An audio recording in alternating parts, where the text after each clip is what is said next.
It's the Premium Pete Show. Internets, welcome back to another episode of the Premium Pete Show. Sitting here with my friend, the OG, okay? The legend. Listen, okay? I don't care even if, I don't know if you like to be called a legend, but I'm going to call you one, okay? Well, I think OG's right. At least the O is right. Okay. Well, I mean, listen, I said off air, there's this hip-hop game, this life that we live in is a puzzle. And you're a piece of the puzzle. The one and only, the legendary Bill Adler is in the building. Uh-oh.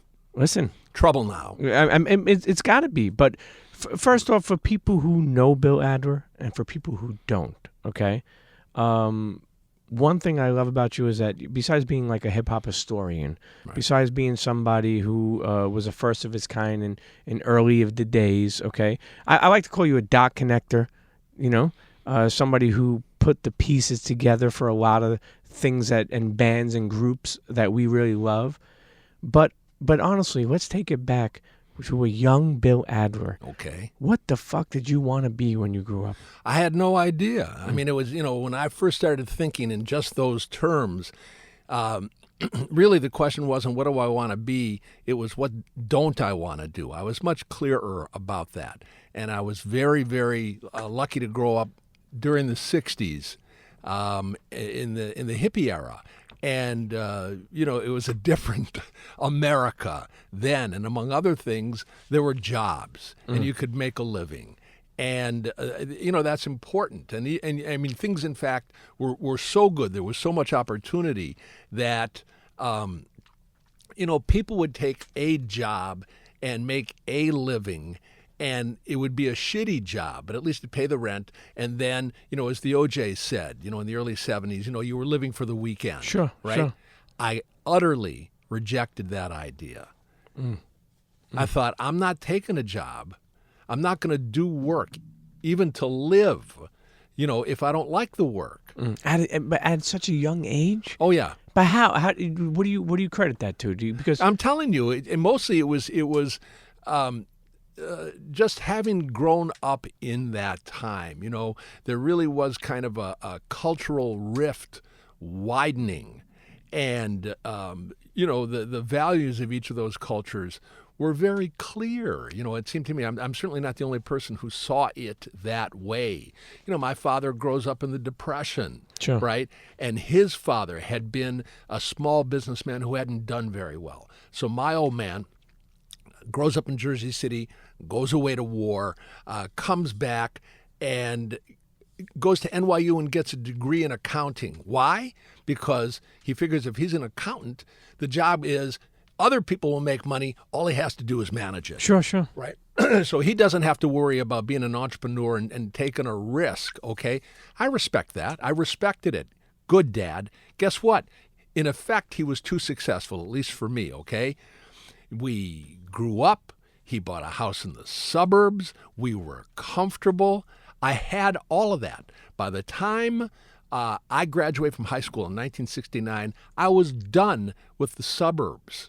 I wasn't seduced by it. And, I suppose that makes me relatively rare, even amongst my cohorts and my friends and whatnot. There were 140 kids in my ninth grade class. And I think 110 of them still live within, 5 miles or 10 miles of where we all grew up, right?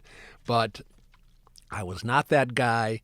I didn't care about the suburbs. Part of it was, I'm born in Brooklyn. I grew up in Detroit. I go to school in the suburbs for high school.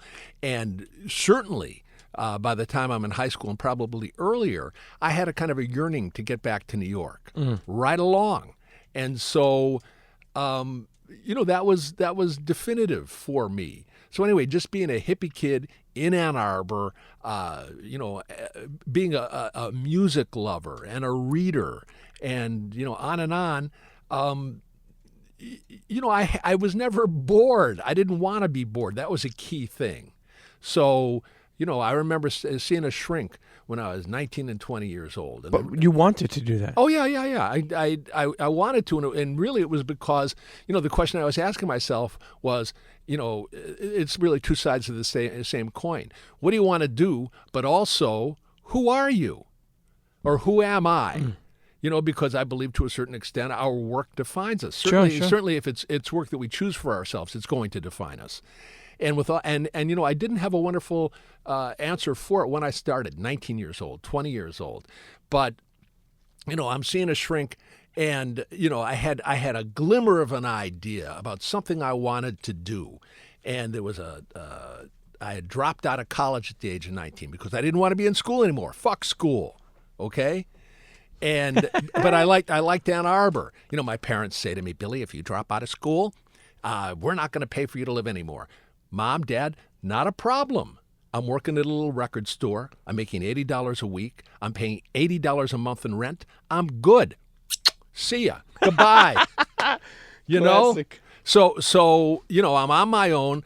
I've got this little job. It's okay. I'm happy. But I'm trying to think, what else am I going to do?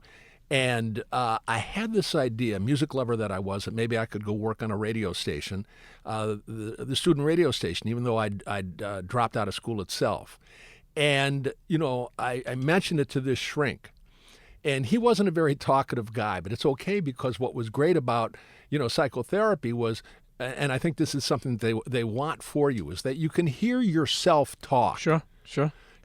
And when you're silent and when you're inside yourself, you might not pay so much attention to it. But if you relax and start to speak about your feelings and you enunciate them, and the stuff comes back to you through your own ears, right? It's revelatory. Oh, this is the way I feel. Mm. And I hate to say it, but getting in touch with your feelings, understanding your feelings, that's, fairly crucial. Sure. That's big. And so, I go in one week and I say, I'm thinking I might want to do a radio show. And, but the shrink just listens to me. And I come back the next week and I say it again, and he still doesn't say anything. But by the third week, when I say 3 weeks in a row that I'm going to make a phone call or walk across the campus and see if I can get myself a little radio show, and I hadn't done it, I'd embarrassed myself. I wasn't going to go back yet another time and not have some sign of progress, not have made some kind of progress. And so I went to the radio station, and they said, sure. And they gave me a slot at 3 o'clock in the morning. Fine. And that was sort of key for me. That was an awful lot of fun. That was the kind of work that I wanted to do, And then within a year or so of that, I'm still working in a record store, and a mutual friend. I was friends with one of the other DJs at the radio station, and he'd been kind of enlisted to write for this hippie newspaper about music, and he wasn't a writer. And he just wanted to give it up. And so he told his editor at the paper, why don't you talk to Bill Adler? Now, in fact, I always could write. And, But how did you even figure that? Meaning, how did you figure that you were good at something like that? You know what? It was just, I'll say this. I think there's a way to teach people how to write. But there's also such a thing as talent. And I knew that I could write. I remember being in the 6th grade in Detroit, and our English teacher showed us this basic form about how to organize something that you're writing. And really, it's more for expository writing than creative writing, although I believe that any kind of writing is creative writing, in fact, even if it's not fiction. Sure. So, and it was just, the most standard and probably the most the corniest way to organize something. Here, there's a topic sentence. There's Roman numeral 1. There's capital letter A. There's capital letter B. Do you have something else to say besides? Well, then that's point 1, point 2, point 3, and then Roman numeral 2, and on and on and on, right? And they explain that in the course of one class session, and I had it, and I could do that. I could follow that form, which really should be idiot-proof. But I certainly knew that from the time I was, 6th grade, really, I had an idea that I could write a little bit. And, so, years later, at this point I'm 22, and this pal of mine says, why don't you write about music for the hippie newspaper, the Ann Arbor Sun? And I said, okay, I'll give it a try. And I could do it. So again, I'm working on the radio, and I'm writing about music, hustling, you're getting multiple gigs and having fun. The end. Why would I ever do something I didn't like? Once I finally identify what I like and I can find a way to make at least a little bit of money doing it and keep my nose above water, Sure. fuck it, I'm good. So you're in Detroit, you're on the radio, you're writing stuff for the Ann Arbor Sun. Yeah. How many years pass by before you even think about what's next? I left Ann Arbor on February 1st, 1976. Reason why? Because I was bored with Ann Arbor. I'd been there at that point since the fall of 1969. I really had kind of begun to know myself, discover myself. And that was a great period to be in that place. And by the end of 75, maybe even a little sooner, the air was starting to go out of the balloon a little bit in Ann Arbor. It had been such a vital place, and it had been this tremendous center both for radical politics and radical culture, and that stuff was tremendously impressive to me, influential to me. And yet, it's a bunch of younger kids coming in, and I felt like I'd spent enough time in Ann Arbor, and I remained interested in New York. And, sorry, I'm burping, Kirsten. You're going to have to edit this out. Okay. So, You remain in Detroit. So I'm in Ann Arbor, and I'm ultimately looking towards New York, and I was dubious about my ability to move there at that point and to be able to find my footing and make a life for myself. And so I did a little bit of research, and I had a friend. My high school class was over 1,100 kids. Boy, this was the baby boom. And of those 1,100 kids, I don't think more than half a dozen went to Ivy League colleges, but I was friends with one pal of mine, and he ended up at Yale. And I had another friend who was at the Berklee College of Music in Boston. And so I stopped off in New Haven and made my way to Boston in the summer or fall of 1975 as a way of checking out, Boston, Massachusetts. And I knew nothing about it. I had no family roots there. I had no idea about, the local culture. The Boston Red Sox meant nothing to me. I didn't hate them, but who cares? Sure. Locally they're a religion, in Detroit, who, and really all I knew about, New England was that, there'd been an American Revolution fought there 200 years earlier. So, okay. So, I walked around and I informed myself a little bit. Now, the basis of my research, I saw, well, they have 2 daily newspapers. They have 2 alternative weeklies or hippie newspapers. They have 2, let's say, freeform radio stations. And the quality of the work being there wasn't intimidating to me. The quality of the work, truthfully, to me, seemed kind of low. And so I thought to myself, well, if this is the standard, I should be able to move to Boston and find some work for myself. Bottom line, it wasn't as scary as New York. And so, okay, so I moved to Boston, as I said, in February of 1976.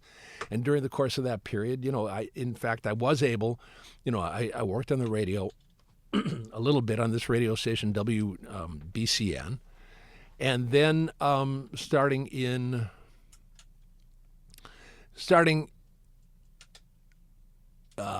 late in 1977, I think, I started freelancing.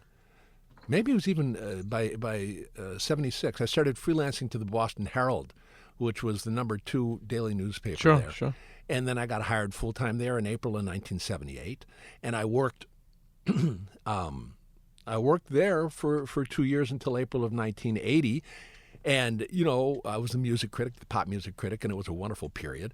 But then, I was bored of Boston. By that time, I'd been in Boston, and I'd been in Boston for 4 years.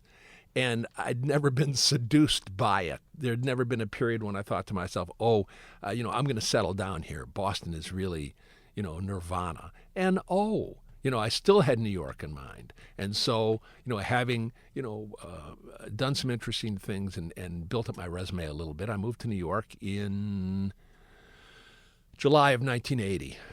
And then I starved for 4 years, basically freelancing here in the city, until I got a job with Russell Simmons in 1984. But you see, something like that is, how did you even meet Russell? Okay. How did that even happen? Because for people listening that know of you, obviously they know some of this or they're hearing it. People who don't know you, you signed up and became director of Publicity. Publicity. Yeah. For Rush Management, Def Jam, records, the whole. That was not only a label, that was also an artist management with Rush Management, right? Right. How did you even meet Russell to even be put on there? It's kind of a funny story, So, during that early period, for the first 4 years I'm in New York, I was freelancing as a writer, a music writer mostly. And so I wrote for Rolling Stone, I wrote for the New York Daily News, I wrote for People Magazine and the Village Voice. And, I was basically, if luckily, I was in love with a wonderful woman and she made some money. And so, we basically lived on what she earned. And even so, it was ridiculous. And, I finally decided, She held you down. Absolutely.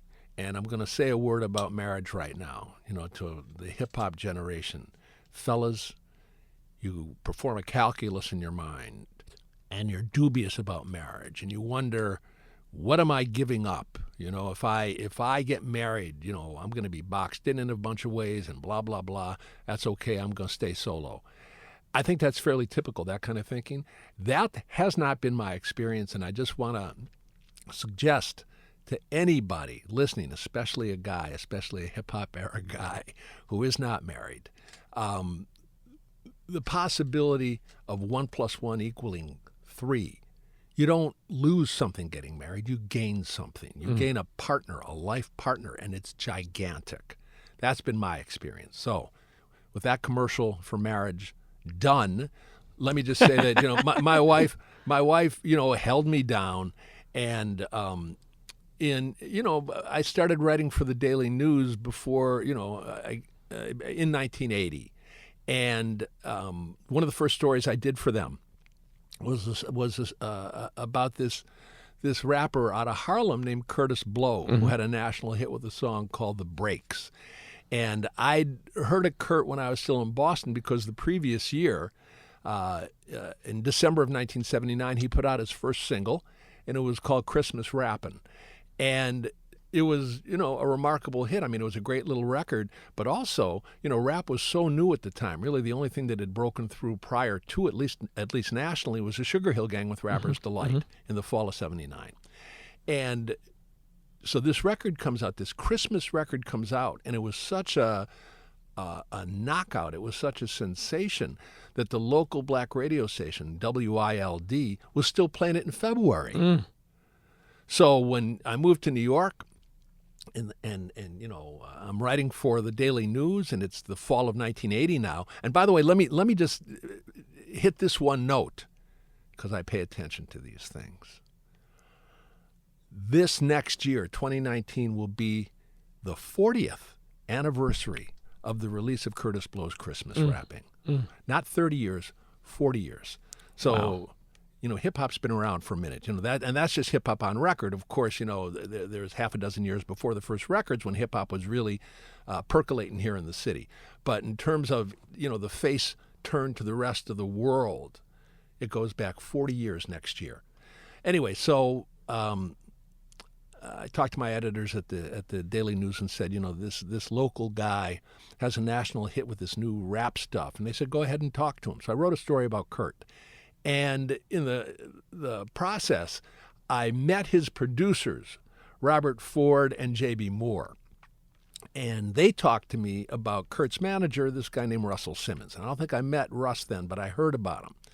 So now fast forward to early in 1983. And I was writing for People magazine, and I'm still interested in rap and hip-hop. And I thought to myself, I went to my editor and I pitched him on the idea of just kind of a genre story about this rap and this hip-hop stuff. I didn't, it was just going to be kind of broad strokes, what's going on in the scene. I didn't have much focus to it. And somehow this guy didn't care, and he said, go ahead and write it. And I had a whim. I thought to myself, well, let me get in touch with this guy, Russell Simmons. Maybe he'll help get me deeper into the culture and I'll write a better story. So I called Russ, and we went out, and it turned out to be one of the greatest nights of my life and one of the most influential nights in my life. For Russell, it was just, whatever. It was an everyday, yeah. It was every single day he lived like this. But at the time, Russ already had his artist management firm, and he did a variety of different things. So it wasn't just artist management, but he did record promo too. And on this night, he was working for Fever Records out of the Bronx, and they had a single by an artist named Sweet G called Games Females Play, I think is what it was, Sweet G. And Russ was promoting it to nightclubs, not to radio. And so we went around to, 6 different nightclubs in the course of a night. And everywhere we went, Russell was ushered in with a flourish beyond the velvet rope, and we went straight to the DJ booth, and he'd get in the DJ's ear, and he'd hand the DJ a copy of the record and schmooze him up a little bit, and we'd split and we'd go to the other place, right?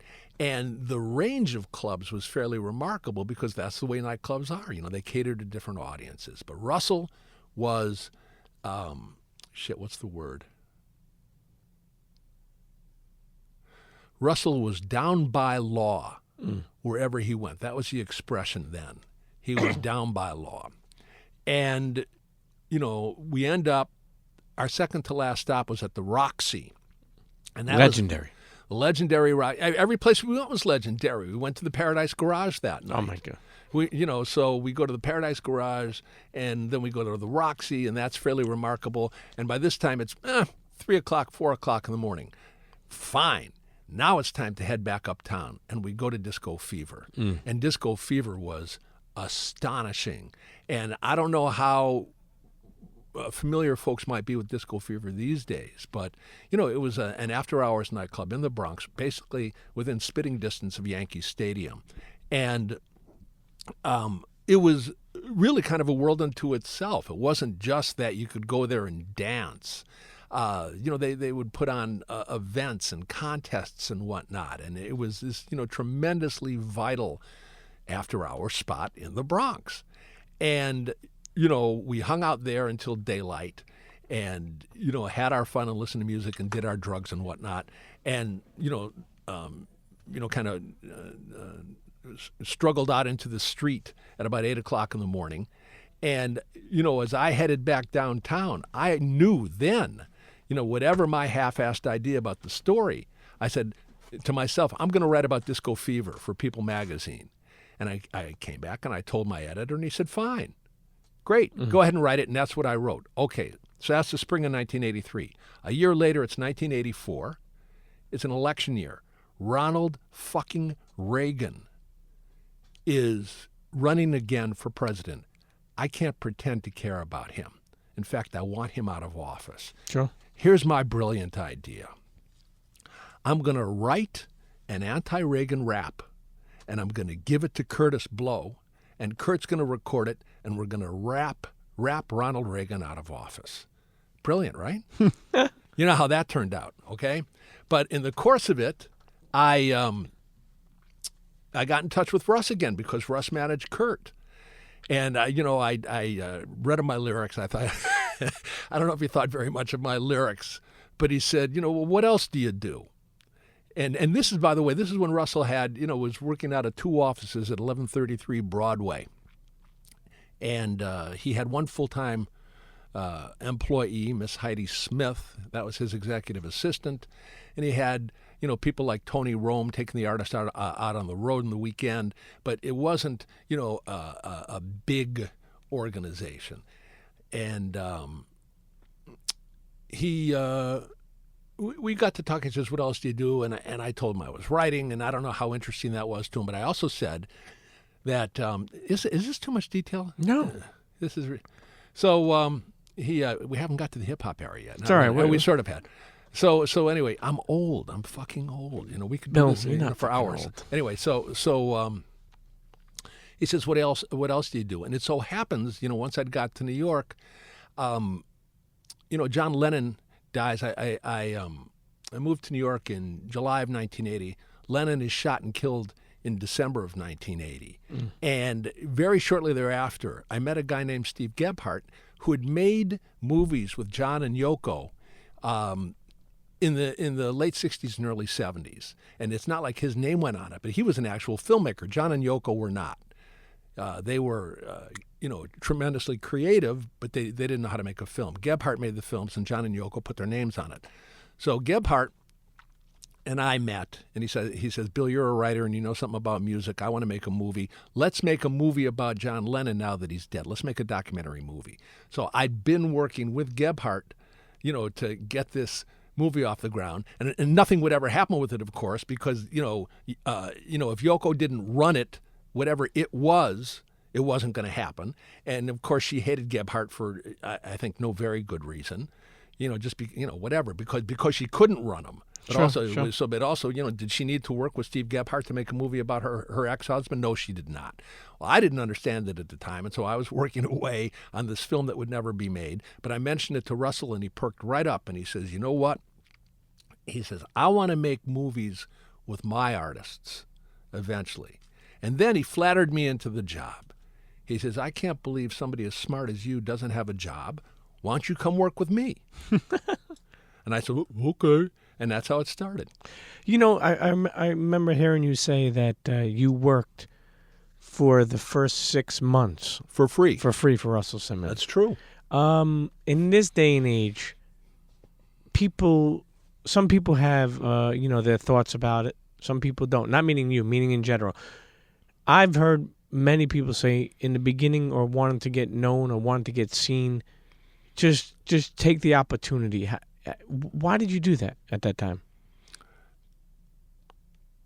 Because Russell was fascinating to me.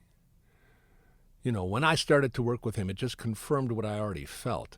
But, Russell then, and I don't know about now, finally, I don't know what's going on with Russ, but, let's just say the first 60 years of his life, the years, from 20 to 60, he went out every single night of his life. And it's because he loves the scene, but in effect, he was also working. Russell combined work and pleasure all the time. And in that way, we're sort of the same kind of person. He wasn't going to do work that he didn't want to do, right? So when I start working with Russ, at first, I thought, well, I have to go out with him every night because he's going every night. And so I did it for like 2 weeks. And what I discovered was, invariably, he was the most interesting person in the room, no matter what the room was. And I was married, and I didn't want to work around the clock. And so I told him one day, I said, "Russell, look, I'm going to reinvent the wheel here." I said, "Tomorrow morning I'm coming to work at about 9 o'clock, and I'll work until 6 or 7 o'clock, and then I'm going to go home and have dinner with my wife and sleep. And then the very next day, we'll do it all over again." That was my idea. And Russell doesn't care. He's got friends wherever he goes, So really, I consoled myself. Do I really need to spend 16 hours a day with this guy? No. 8, 9, 10 hours a day is enough. I'll be energized and inspired by that. And then guess what? I can have a life besides. And I'll tell you something. That's sort of why, I'm not Lyor Cohen, because Lyor comes along 6 months later and not a problem. First, I'm older than everybody else. Lyor's not married. Russell's not married. And Lyor was content to go out every night with Russell for sure, forever. And, he's got that kind of drive, just like Russell, which is why they're both zillionaires now, and I'm not. Yeah. But guess what? It's fine with me. What was your first impression of Lyor? Lyor, there was a kind of a goofiness to Lyor to begin with. He speaks in a kind of an odd way, and I'm not sure why it is. He's born in America, but he spends some of his early time in Israel, and he learns Hebrew there. His parents are both Israeli, and his speech was kind of inflected by, Hebrew. I'm not sure what all else. There was a period when he had speech therapy as a youngster, and so. He speaks very distinctly, but there's a kind of an oddness maybe to the rhythm of it. And he was clowned early on. I mean, he took a very important role very early on. He was capable, and that was clear very, very early on. So he starts out taking Run-DMC on the road. And then he's running, he's taking all the groups on the road and blah, blah, blah. Certainly by 86, if Lyor starts working there in December of 1984, by 1986, Russell has given him half the company, half of Rush Productions / Rush Artist Management, because he's doing all the work. So he's tremendously capable, but he was, Run-DMC would clown him. They referred to him as Gerolama. DMC called him Gerolama because he struck him as like half giraffe and half llama, right? And so, there was that. And then also, in these early days, he was, his job really was to be a big stiff prick. Russell was almost too sweet. And as Lyor tells it himself, Russell was disinclined to say no, whatever it was, if there was any conflict, Lyor didn't mind saying no. So, he stepped into this role as the bad guy, the bad cop, but in fact, it suited him. And, in those very early years, it was kind of hard to love him because he screamed a lot. He was obnoxious. And, I made my peace with him more or less, and I worked with him. I never would have chosen to work with him. I stayed on the job because of Russell. Lyor could kiss my ass.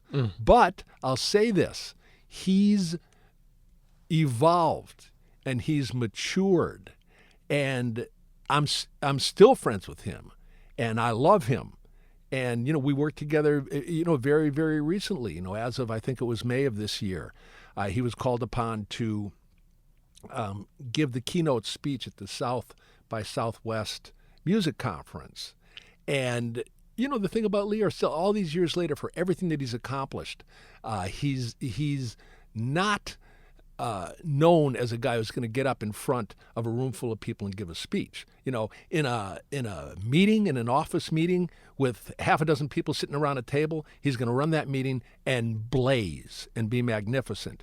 In a room full of 700 people, publicly, he's not that confident. So he called me in to help him write a speech and also to help him rehearse the speech so that he would become comfortable enough to kill it. And he did. I think he did. But, that's just a measure of, the fact that we have this ongoing friendship and working relationship. You mentioned that you work for free. Excuse me. You worked for free for Russell for the first 6 months. Right. How did you eventually convince to get paid? Is that something you had to bring up or? Yeah, I think so. I mean, I don't remember the specifics of it, but, finally, he managed to cough up a little bit of dough. So good. And what I like is it's like so good. What I like is you also, like you said, you reinvented the wheel and then you became, director of publicity. No. I did that very early. I told Russell that was one of the things is when he says, come work with me, it's not like he had an idea about what particularly I was going to do. Yeah, you made it up. He didn't have any idea. I had to tell him. He would have been content if I'd been kind of a junior version of him, which is to say, an entrepreneur, I just have my feelers out there, and I'm going to check out opportunities, and I'm going to create something here and create something there and bring it to Russell, and he's going to make sure that it happens and everybody makes money. So that's Russell. It turns out, Lyor is very similar in a way. Andre Harrell was like that. The people that we work with. I wasn't that guy. I didn't feel, I said, by that time, I'd been a professional journalist for, almost a dozen years. And I'd spoken to enough music publicists, and I saw that Russell's managing a dozen acts, and he has to rely to the extent that he can rely on anybody. There are publicists at the various record labels, but they're not doing much of a job as far as I can tell. So I said to Russell, I said, look, you don't have a publicist here. I'm going to do that for you. What does Russell care? He says, okay, go ahead and do it. That's how hard it was. What were the acts that were on the label at that time? Well, in '84, so there were, Run-DMC had begun recording in '83. Houdini had been started recording in '82. Dr. Jeckyll Mr. Hyde were recording as of '82, I think. We had Spider D and Sparky D. We had Captain Rock. We had, I'm trying to think who all else, we worked with then. But then as of '84, before the year was out, so I start working there in June of '84. In September of '84, Def Jam puts out the first LL Cool J single, DJ 001. And then a month later, there's the first Beastie Boys single. Okay? And then as time went on, so, before, I worked there between 1984 and 1990. So during that period, Def Jam grows and prospers. And, it's LL and the Beastie Boys and Slick Rick and Third Base and Public Enemy. And EPMD? No, EPMD didn't record for Def Jam then. EPMD started out recording, when we started managing them, they recorded for Sleeping Bag. Okay. But, on the management side, we worked with Eric B. and Rakim, EPMD, Big Daddy Kane, De La Soul, the Jungle Brothers briefly. Will Smith and Jazzy Jeff and the Fresh Prince.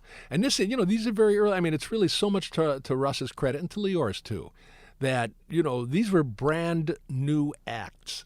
And Russell, was just, brilliant. His idea was, he said, we don't sell records, we build artists. And, it's actually, it sounds soulful as hell. And it's not to say that Russ isn't soulful. He is. But it's also a much smarter way to go money-wise, okay? If all you care about is making a record, you're fucked up. In effect, you have to, reinvent the artist every single time. If you've got an artist management perspective, if you've got an artist-oriented perspective, so you build the artist, and then there's this sense of anticipation. What's he going to do next? And you make more money that way if you build artists rather than just make records.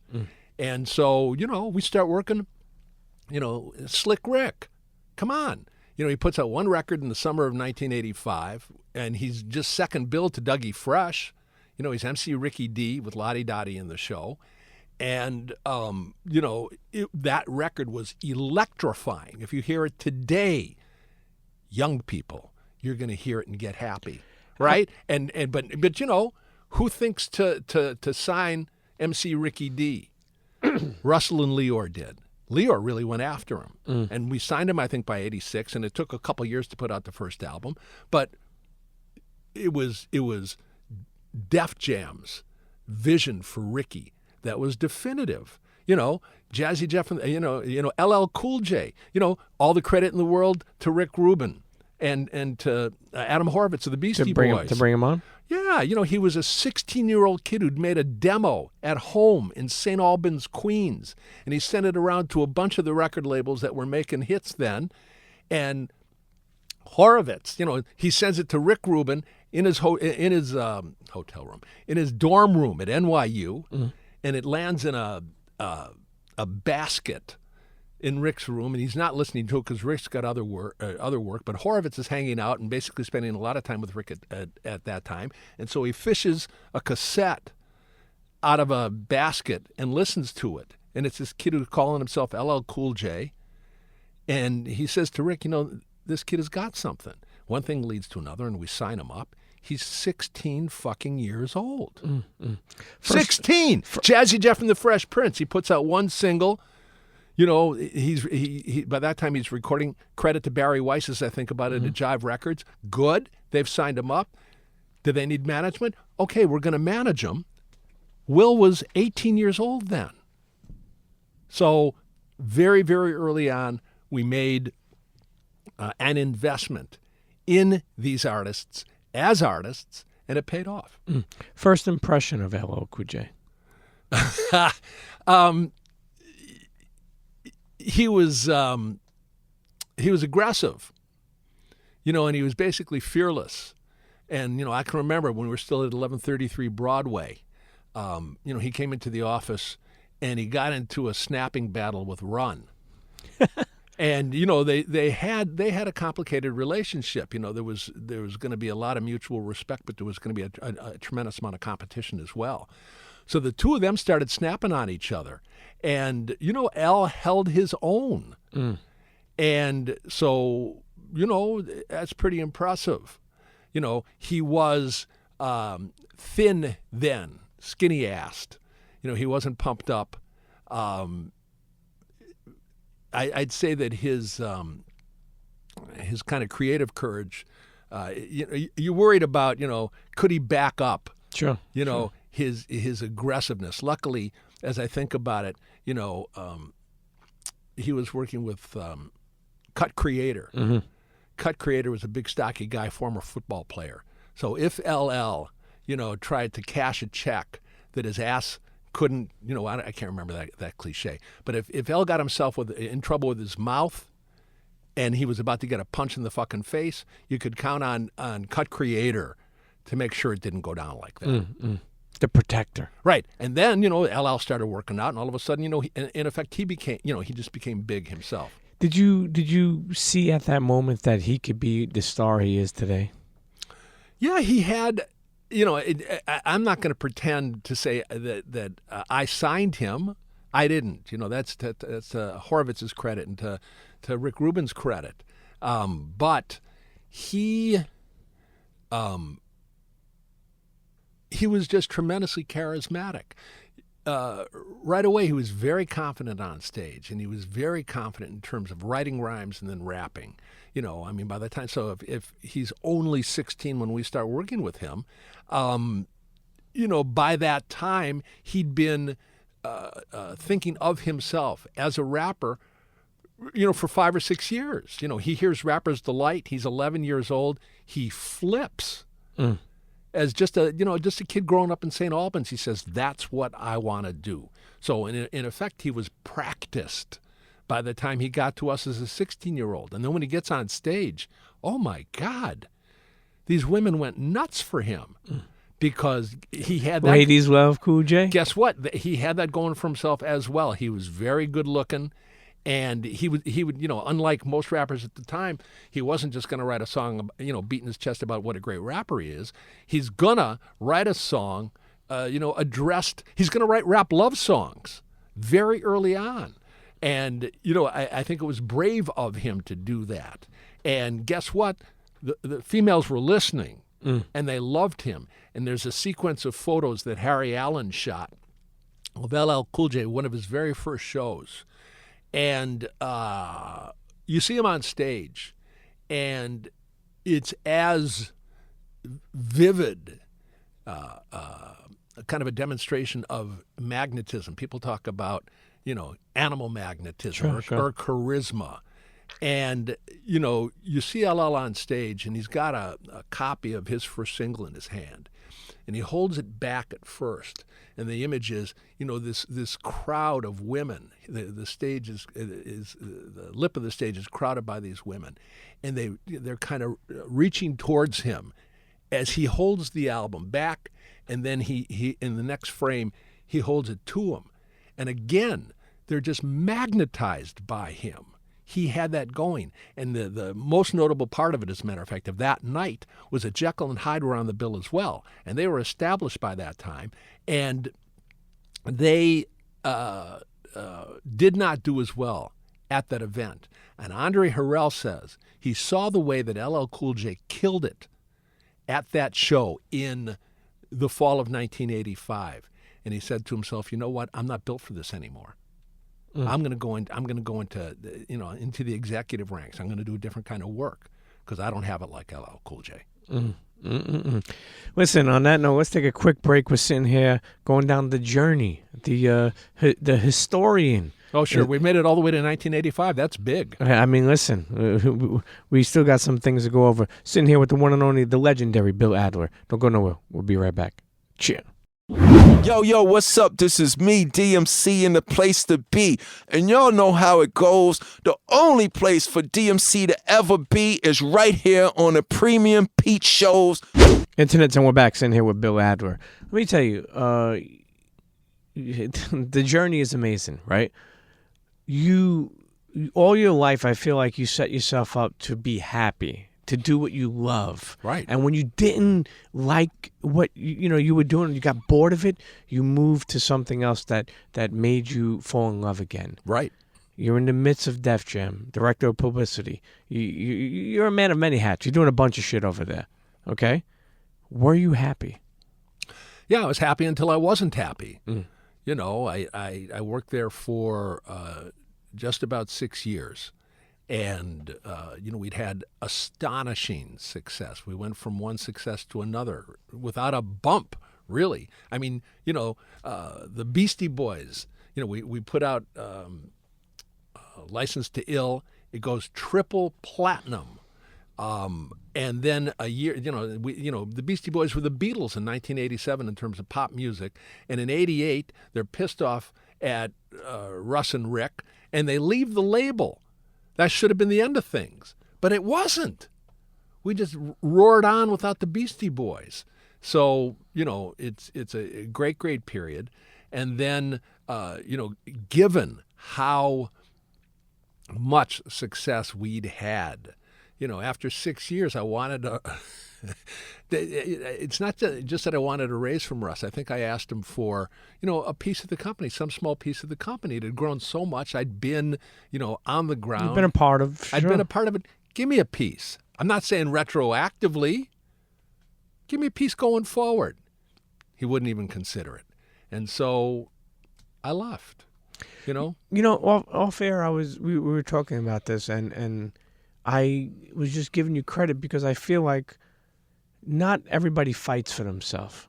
And when they do, sometimes it's hard for the reality to set in. Meaning, like, it's either, okay, so now your decision was either get the fuck up out of there or you stay. Right. And you got out. And not a lot of people would do that. Did you even know what the fuck you were going to do after that? Yeah, I had an idea. I thought, well, I'll start my own company, which is what I did. And that company is? The company was called Rhyme and Reason. And I was in business for a calendar year. And then Chris Blackwell hired me to work as the publicist at Island Records. And I did that for a calendar year and got fired. Wait, you got fired? Well, yeah. How could Bill Adler get fired? You know what? I truthfully, I did not care as much about working for Island and its artists as I had about working for Def Jam. Yeah, and so I don't know that I did a great job. They were probably I wasn't. Yeah, you can say I was fired, and I don't know that they were wrong. So okay. And then I went into business for myself again, and I kind of floundered around. But I've always found. That was the last time. The end of the calendar year, 1992, was the last time I worked for anybody else, I think, at least full time. I've worked for myself always since then, and I've managed to find, one project or another that's compelling to me, and boom. In this day and age, so many people want to work for themselves. Yeah. But it's not fucking easy. No. And you are the living testament of how tough it is. What would you say is the proudest moments you are for not working with, for a boss? And then what is, like, what's your thoughts looking back on this now?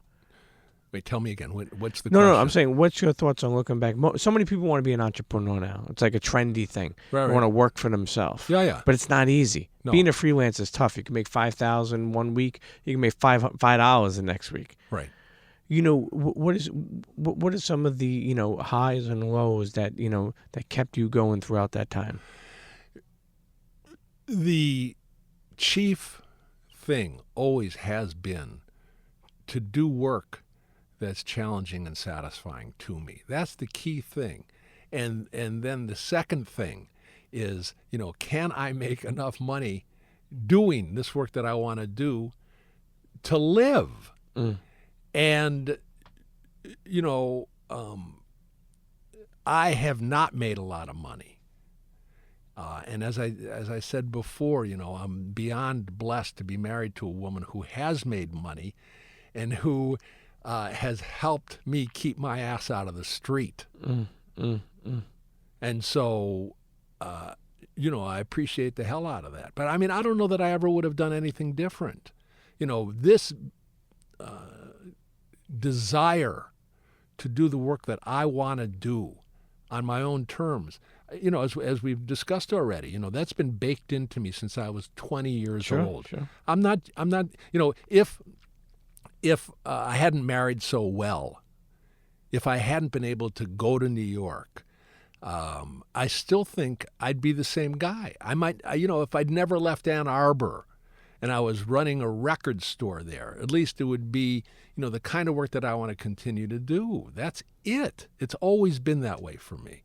And I don't want to make it sound like, it's easy and that there hasn't been bumps.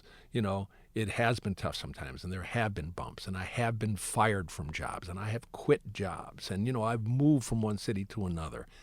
And, having said all of that, I wouldn't do anything differently. Nothing. Because the work itself has been so satisfying. The journey, as you said, has been, satisfying. Throughout the, talking about the journey, some people don't take a moment or a time to embrace the journey. And next thing you know, we're sitting here. And, I'm going to tell you something. Yeah. I'd be, I might have been inclined this way anyway, but there was a period a dozen years ago when the Reverend Run was issuing his daily word by email. He sent out an email blast every day. While he was in the bath. While he was in the bath. I actually, that was a little bit later. He started, sending out the daily word even before he was on television with his own show. But so he'd make up, some little inspirational nugget and send it out every doggone day. Some of the things he came back to over and over again, some of the things that he espoused weren't original with him. One of the things that killed me, that somehow I'd never figured out before, was count your blessings. And he'd come back to that over and over again. And big. That's really, really big in my life. Focus on what all is wonderful in your life. Enumerate them. Enjoy them. And instead of focusing on what you don't have, and that's, I think, probably I've mostly been built that way, but Run helped me focus. I'm still that way. I'm that way today. I'm happy right now to be in an air-conditioned room. I'm happy to be in good health. I woke up this morning and had a bowl of oatmeal. Easy. Apple cinnamon? No, thank you for asking. No, I had some blueberries and bananas on it. That sounds beautiful. Beautiful. Blessed. It's the fucking little things in life, Bill. Well, or it's not so little. This is life. Sure. So, I understand in hip-hop, it's really one of the it's understandable to me, but it's not the most sympathetic thing about hip-hop is the materialism that has basically been baked into it almost from the very beginning. But certainly, by the time, Jay-Z comes around and P. Diddy and them, in the 90s, it's like nothing is more important than the accumulation of wealth. It's retarded. It's offensive to me as a fucking hippie. The idea that, nothing tops being wealthy and you can never have too much money, forget it. I've never been built that way. And, counting my blessings, as I'm, inclined to do, I understand that not only am I fine, I'm more than fine. I'm somebody who reads the newspaper. I'm somebody who watches television news, okay? I understand. The world is in turmoil.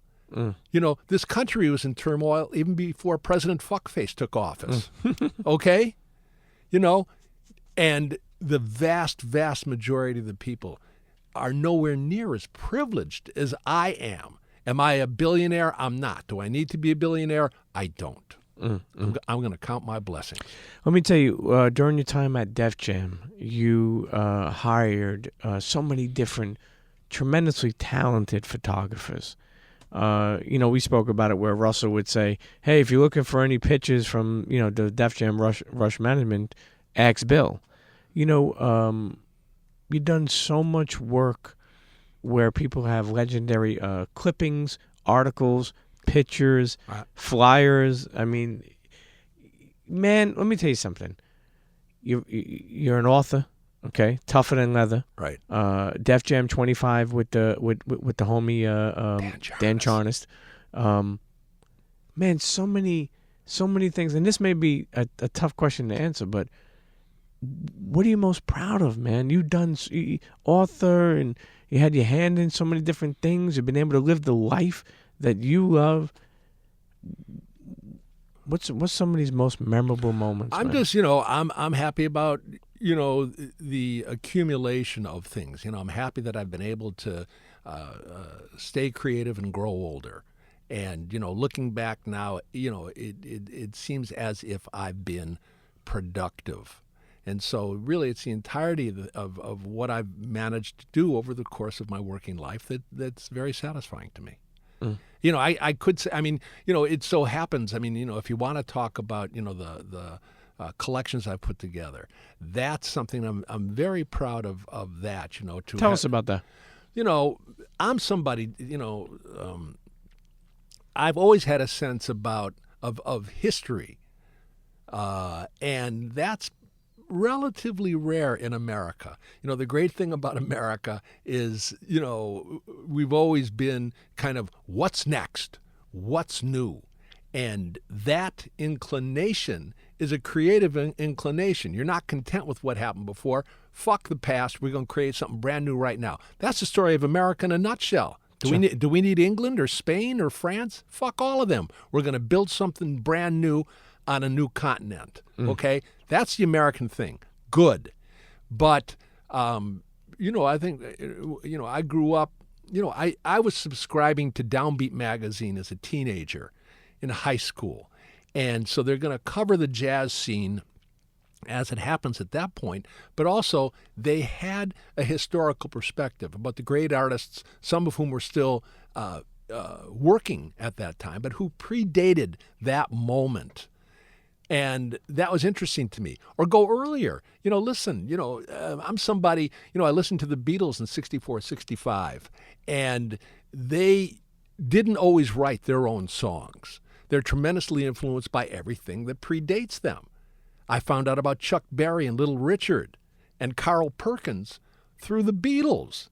All they had to do was record it, and I'm saying, well, wait a minute, who's C. Berry? I take a look at the composer credit, And that's interesting to me. And I never felt, well, it's old, so why should I care about it? You go back and listen to Chuck Berry today in 2018, and it'll take the top of your head off. What a great fucking writer, singer, guitarist. So I had that kind of historical sense always. And, when I started writing about music, and I'm 20 years old, and, my particular interest was music out of the African-American tradition. And, if Bobby Blue Bland is coming to town, and I've got the new record and I've got the bio that the label sent me. But, that's just, kind of the present moment. What if I want to learn more about him so that when I write something, I don't appear to be an idiot?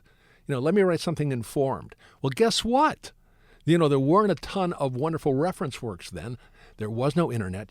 Yes, young people, there was a time when there was no internet, okay? No Instagram. No Instagram, nothing, right? And so, you didn't have the world's knowledge at your fingertips. And so, at that point, really as a 20-year-old or a 22-year-old something, I started to collect some of the stuff that would, the stuff that really, it's ephemera. I'd hold on to the record label's bio. I'd hold on to the publicity photo. If somebody in Detroit wrote a review that seemed smart to me, I'd clip it and hold on to it. I began to build files on the artists that I cared about. So I'd been doing that for 10 years when I started working with Russell. By the time I started working with Russ in 84, I've got files on all of his artists. I've got these kind of press files on his artists that he doesn't have. Russell is one of those guys. What's next? He could give a fuck about something that happened before. Doesn't care, okay? I'm somebody who said, Russ, you do you, okay? When the time comes, when LL Cool J puts out his second album, some people are going to be coming to him for the first time. For those folks, I can provide some context. I'm thinking of it from a writer's perspective. Sure. Okay? Sure. You know, do I just want a record review? Okay, a record review. That's, 400 words, okay? If I can convince the writer that there's an artist who made the record and the artist's story is engaging, all of a sudden there's a 2,000-word feature in the newspaper, okay? So that's the way my thinking went. And so I continued to build, these files. I mean, there was a wonderful movie that came out I want to recommend to everybody. It came out, I think, just last year. And it's called Obit. And it's a documentary about, the staff of writers who write obituaries at the New York Times. And it's a great story. I mean, it's I don't know if you have to get older to care about obits in the Times. I think the older you get, the more inclined you are to read that kind of thing. Sure. Because, you can see your own end coming. Sure. But, it's like the sports pages for old folks. You're going to read the obits every day. So, I care about it anyway, because I'm devoted to the obits in the Times.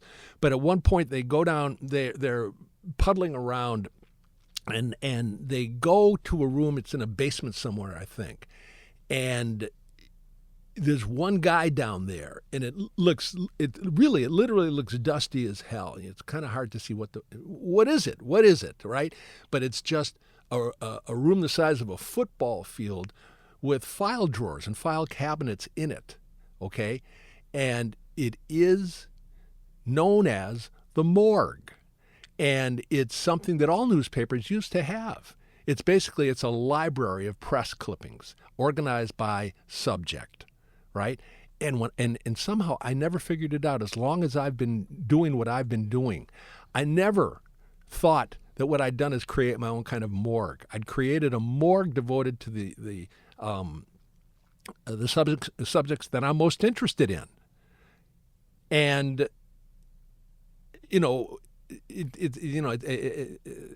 I'm not,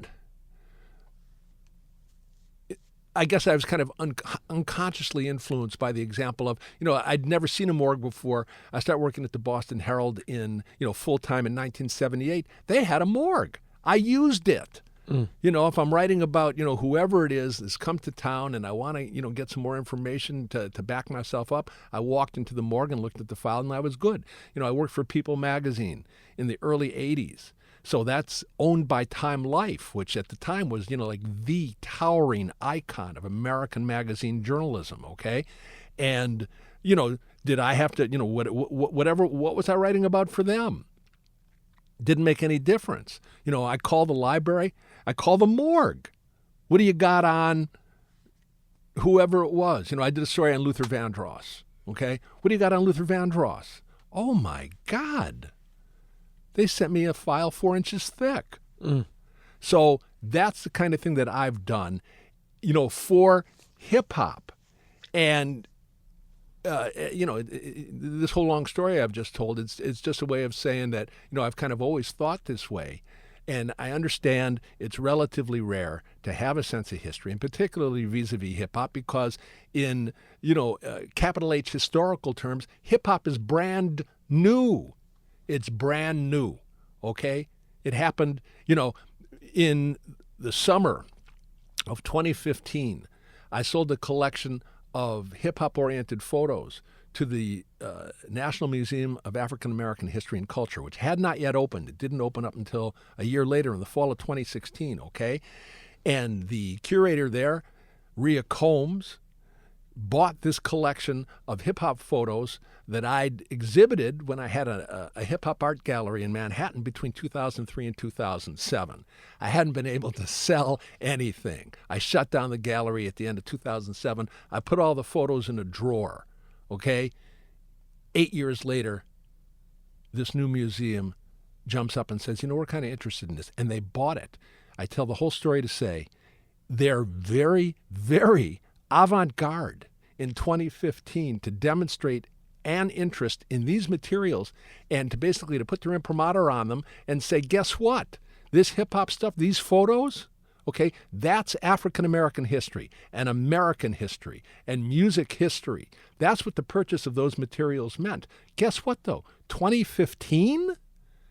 To me, I mean, I love Rhea. She's incredible. She's very avant-garde, given the kind of job that she has. Sure. I would have loved to have been a fly on the wall when she's trying to talk to her colleagues about, buying this collection for the museum, okay? But, as we said, in actual, on-the-ground terms, in terms of the impact of hip-hop, it started to have a global impact 40 years ago. The first hip-hop records, the way that it, let's say it was a local phenomenon strictly, New York, okay, between whatever it was, 1972, 1973, and 1979. In 1979, the first rap records come out, and they're global hits. Go back and, go online and check it out. You will find that the Sugar Hill Gang had hit records, on local charts in a dozen other countries, in places where they didn't speak fucking English. So 40 years of history for hip-hop, and now, it seems like academia and various institutions are agreeing that, this hip-hop stuff is of, capital H historical value, capital C cultural value, on and on and on. And it's tremendously gratifying to me to have, had an inkling that this might be true sort of as it was happening, and to hold on to it and to be able to pass it on. It's a beautiful thing. Yeah. What else do you have that you're working on now? You got any more books? I'm not working on any more books right now. Documentaries? Yeah, I'm working on a documentary with my friend Josh Swade. It's devoted to the hip-hop photographer, Mr. Ricky Powell. Legendary. Ricky's a legend. And, we're having a lot of fun doing it. We're basically done with production. We're done shooting it. We're going to start editing pretty shortly. I imagine the thing will come out next year.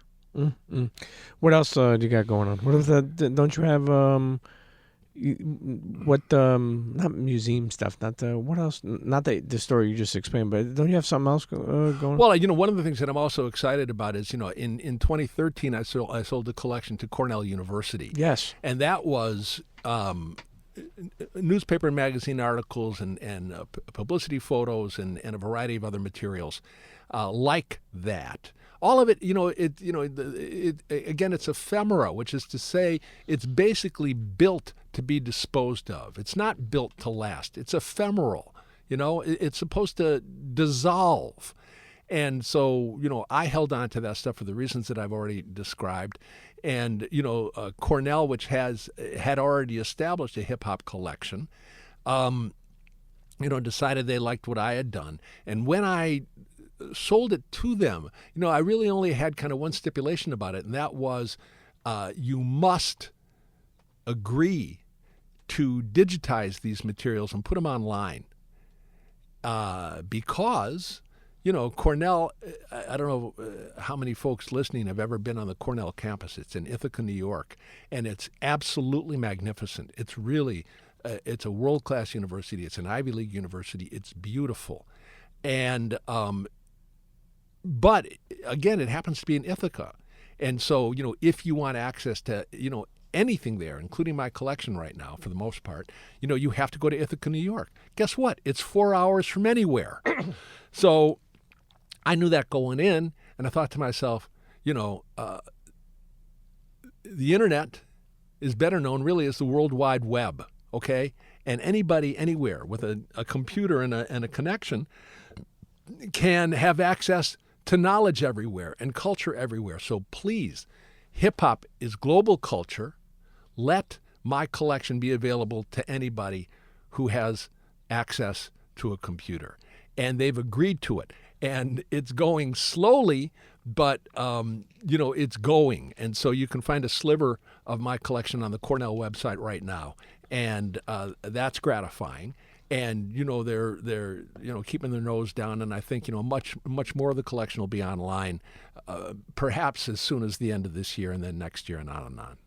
Hey, listen, the late great Combat Jack Reggie Osei graduated from Cornell University. Oh, did he? Yeah. That's very much to his credit. Yeah. He loved it. He loved wearing all the hoodies from Cornell and showing off all that different type of gear. It's not easy. It's basically like Harvard. It's a slog getting through that. You better be bright as hell. Yeah. You worked with so many different artists throughout the years, wrote on so much different type of stuff.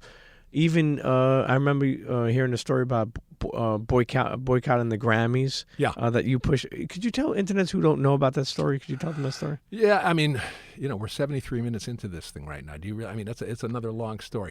I'll tell a short version of it. There we go. The short version is so. In '88. The Grammy Awards decided, for the first time that they would they'd have a category for the best rap single, is what I think it was, and there were 5 nominees named, and I think 3 of them were our artists, or maybe it's just 2. It was LL Cool J and Jazzy Jeff and the Fresh Prince, and we're very excited at first, and then they announced that there's gonna, the broadcast is gonna happen. The best records of '88, the broadcast is going to be in whatever February of '89, and they weren't going to broadcast the awarding of the best rap single on air, and we thought that's retarded. 1988. I mean, we knew we'd had a great year. You look back now, 1988 is like, one of a handful of golden years in the history of hip-hop. I'm not even going to bother talking about, all the magnificent things that happened in that year. But wait a minute. After this kind of year, we don't get to take a bow? You're going to keep us, you're just, whatever. It felt to us like an insult. Sure. It felt to me like an insult, I must say. And so I talked to the artist and I talked to Russ. And, I said, we're boycotting. And Russell said, go ahead and do it. And so we boycotted and caused a kind of a ruckus. And, I don't know, kind of what the ongoing effect was, on the Recording Academy. But, it felt like, it felt like the right thing to do at the time. It was kind of a 60s thing to do during the hip-hop era. Let me tell you something. You were able to make the long story to a short one. Oh, good. I'll tell you one thing, Bill. One episode is tough to even do with you, man, because you have such a. I wanted to go over Rick Rubin. Great man. There's just so much. One thing I will say that's amazing is you have contributed so much to this culture, on so many different levels. When I love people like you. When I say that is, the times, the dates, the years.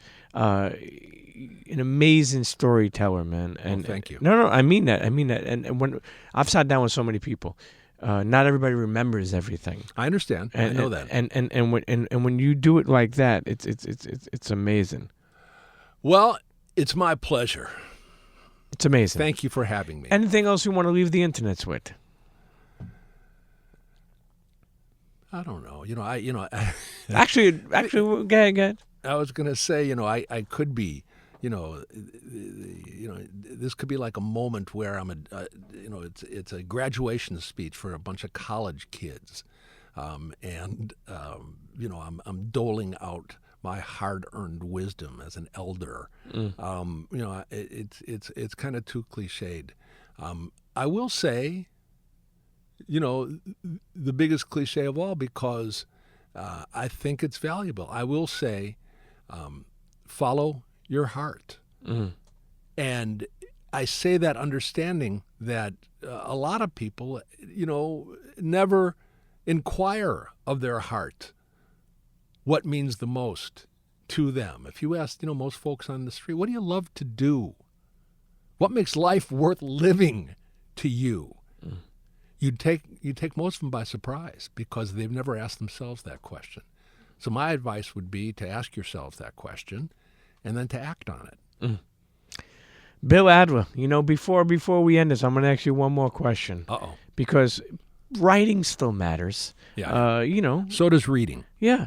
Actually, having said that, any books do you recommend for people to read? Wow, I feel dumb. Oh, what are you reading right now? Or what? You know what I'm reading right now? Yeah. And, truthfully, I don't read, I'm not proud to say this, but I don't read so very many books these days. I read all the time, but mostly it's newspapers. Actually, I've got an idea for you. I'm gonna say this live on air. One of my favorite writers is John Caramonica. Yes, from the New York Times. Of the New York Times. And, I'll read whatever he writes about, and he writes on a whole variety of subjects, but he also writes all the time and dependably about hip-hop. And he's brilliant. And you should book him onto your show. I've sat down with him with Reggie before. And you know what? I've been wanting to, and I'm going to reach out to him again. Because the one and only Bill Adler said so. Well, but, I'm telling you, listen, he's magnificent. Yes. And he can talk on a variety of subjects. And also he's much more knowledgeable about what's happened in the past 20 years in hip-hop than I am. That's for sure. Yeah. What else were we talking about? Your favorite book, or what you're reading right I'm now? reading a book right now. So the rare book that I'm reading, I'll tell you two of them. Okay. Actually, I can't even remember the name of one of them. I'll tell you the one that I can remember. There was a brief period, after I left Russ, and it's the mid-'90s, and I have my own little business, and I was friends with a guy named Wayne Kramer. Now, Wayne Kramer was a charter member of a band called the MC5. MC stands for Motor City, and they were a very important band. Their first album comes out in 1968. That's 50 years ago. And, actually, folks will be hearing more about the MC5 starting in September, I think, because Wayne is going to go on tour. It's a 50th anniversary tour to mark the release of their first album. But he put out a book, and I just saw an advance copy of the book, and I'm reading that now. And, I'm digging it. There was a period in the 90s when, I'd known Wayne for a while. I didn't know him in Detroit, but I got to know him in Boston, and then I'm in New York, and he was in New York, and we're hanging out, and he says, "Bill, why don't you manage me?" And I thought, what? Because having worked for management company, sure, I knew that did I want to be an artist manager per se? I didn't. It's thankless, and I don't want to get a phone call from jail at 4:00 in the morning. Yeah. No, somebody else can do that. There's not enough money in it for me. It's too much. Sure. It's way too much headache. Surus, a Jew would say. It's babysitting. Yeah. I don't want it. And so Wayne says, would you manage me? And I said, okay. And so, I got to know him better then, and I did the best I could for him, which wasn't very good. Eventually I left, and he had a girlfriend, and she was great. And he married her, and she's managed him ever since, and she's done a wonderful job, Margaret. So, boom, that's a book I'm reading right now. It's a book about Wayne Kramer and his career in the MC5. Before that, I'm trying to remember the name of this book. I bought God damn, I'm really mad. I can't think of it. After I gave you such a good compliment of how much you could remember shit, now what? You forget Mr. Adler? You're right. You're exactly right. I'm reading a book. Oh, I think this is it. I can remember the name of the author. His name is Charles Keil, Keil. And he wrote a book about the blues, and it was published in 1965. And I picked up a used copy of it at a flea market, and I've been reading it. And it's one of the smartest books I've ever read, not just about the blues per se, but about the sociology of the blues, which is to say, the African-American community. Sure. And also super smart about the music business at that time. And somehow I haven't finished the book. It's not so very lengthy, but I like every single page of it. It's still resonant as hell. And, what does that have to do with hip-hop? I don't know. But you asked me about a book I'm reading. Sure, that's a book I'm reading. Listen, that's it. Let's see if we can get the last question on a short one. Writer's block. Everybody's different. Have you ever got it? And how the fuck do you get out of it? Well, for anybody listening. Well, I really haven't suffered from it very much, and maybe that's kind of an indictment of my lack of ambition. Are the things that I've tried to write. I haven't tried hard enough to challenge myself. Why haven't I written a novel? Could I write a novel? Probably not. But again, my writing career has been like the rest of my career. The things that I've written about are things that are of interest to me, and mostly I've generated my own assignments, and so when it comes time to write, I figure out some things to say. Sorry, there's always a way. Internet, sure, and having said that, I don't give myself so very much credit as a writer. If I'd been a better writer, I would have. I never would have worked with Russell Simmons. Sure. If I could have made a living as a full-time writer for magazines and newspapers about music, and then, who knows, written full-length biographies and on and on. If I could have done that, I would have done it. But I'm telling you, I was basically starving when I started to work with Russ. And he says, here, take a job with me. And I said, fine. Sure. Now, we get it. You on Twitter or Instagram? Do you mess with social media? No. Okay. And God bless. Oh, I sometimes I wish I could say that. You're young. I know. I'm so old I can just get away with it. You're not that fucking old. 66. It's all right. You're a good man. You know what? Listen, internet's okay. Check for his work. Go back in the history. Look at the books There you go. Read a book. Google Bill Adler and see how you could support him and whatever he's doing now with the documentaries, with the stuff in Cornell. Bill, again, thank you for all your contributions to the culture, to the things and shit that people love. Okay. Thank you, Premium Pete, for having me on. And big shout out to Kether. Okay. Yeah, let's say shout out to our friend Kether Galubadat. Yeah. For connecting the dots, wanting us to sit down. He's a great man. You know, I mean, when I ran this gallery in New York between 2003 and 2007, I had exactly one employee, and that was Kether, and the two of us did this work together, and we had a lot of fun, and we've remained friends ever since. It's good to hear those type of stories. Internet's the one and only, the legendary Bill Adler. See you next episode. Cheers. Internets, if you enjoyed that episode, I want you to email me at thepremiumpeteshow@gmail.com. Again, that email is thepremiumpeteshow@gmail.com. Let me know what you thought. And listen, all my advertisers out there, all my big businesses, my small businesses, whoever, a friend, a store, you want to advertise on The Premium Pete Show? Email me at thepremiumpeteshow@gmail.com and let's get working. Okay? Make sure you subscribe, rate, leave a comment on all streaming platforms of the podcast. Tell a friend to tell a friend. And we'll see you next episode. Cheers.